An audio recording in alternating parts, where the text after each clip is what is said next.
groups across the country's cities, calling for social justice and voicing discontent at government policies. Well, a mass rally is planned for Saturday, which will be attended by both students and professionals. Well, we can now cross to Stav Shafir, one of the main protest organisers, to get more on the story. Thank you for joining us here on RT. Now, the protest movement doesn't seem as yet to have produced a clear list of demands, leading many to view the demonstrations as really following the revolutionary trend set by Egypt and Tunisia. Is that the case? We actually do have a clear list of demands. This protest is a very unique protest in that sense, because it's not organized by any organization or by any political party. It's a protest that was organized by the people. When we started it, we had no idea to what size and strength it's actually going towards. But we do have a demand. The demand is what everybody has as a dream for the ideal country you want to be part of. People talk about social justice. I mean, this protest started as a protest about housing, about the fact that we don't have a place to live, even if we work full-time in full-time jobs and we don't come from low socioeconomic families. We can't really see our future in terms of housing or education or health, because all of these things that are so basic in our lives don't exist anymore in this society. So everybody could actually feel the same, like the people who started this protest, and at the moment it's the biggest social movement that ever started in Israel. And when people scream in the streets, we want social justice, so people talk about public education that is actually very good, and about public health, and we call it public health in Hebrew. I wonder what's the English word for that. But it's all these basic, sorry to interrupt, very but if it is the biggest protest movement, how serious is the situation for the Prime Minister and his government? Could this pressure even topple Benjamin Netanyahu?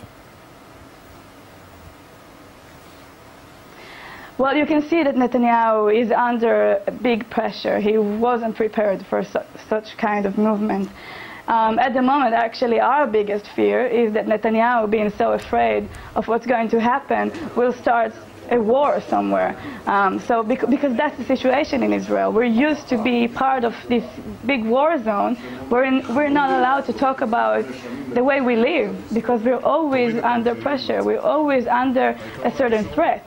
And that's what people want to change now. They want to say, okay, so there are threats, and we are in very, very big problems with the countries around us and with the Palestinians, but still there are things that we have to solve. And the situation outside of Israel is also related to what happens here between us citizens.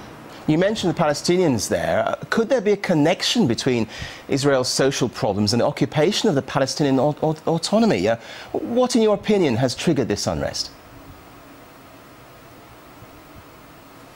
Well, of course there's a connection, because when you have a society where people keep fighting with each other, I talk just about Israelis at the moment, and they're used to be in a certain struggle among themselves.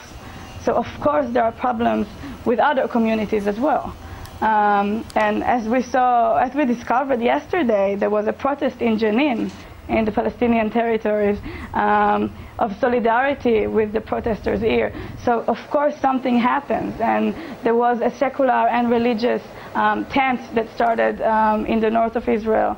Of religious Jews and Arabs who live in the same community, but they never talk to each other. So you see the changes, because once you see people who come together and they sleep together in those tents all over the country. At the moment we have 30 tent cities in Israel, and it's just growing. And people come together and they talk, and they can just talk and live with each other. So they realize that we can have a different society here. And how will people in Israel, how will people in Israel react if the government fails to address the issues which you're talking about, which sparked this public backlash? I can't hear you, I'm sorry. Yes, I'll repeat that. I mean, how will the people in Israel in general react if the government doesn't do anything about what you're saying? Doesn't do anything about it. I don't think there's a chance of that happens, because the demand at the moment is just too strong. You see everybody in the streets, and you see people from all kinds of sectors and ages. And today we have such a strong voice together, and it's one voice. And I think that everybody is aware of that.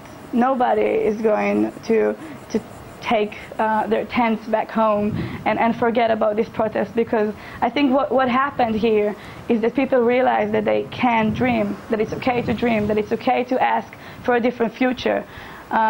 It's something that we didn't have before, and for many, many years. And now people are in the streets, and they're not embarrassed, and they're not ashamed to say that they have a dream, and that's what they want, and that's the place where they want to live, and they want to live happily. And we have that now, so nobody can take it back from us. OK, we'll leave it there. Stav Shafer, thank you very much indeed for joining us live from Tel Aviv. Thank you.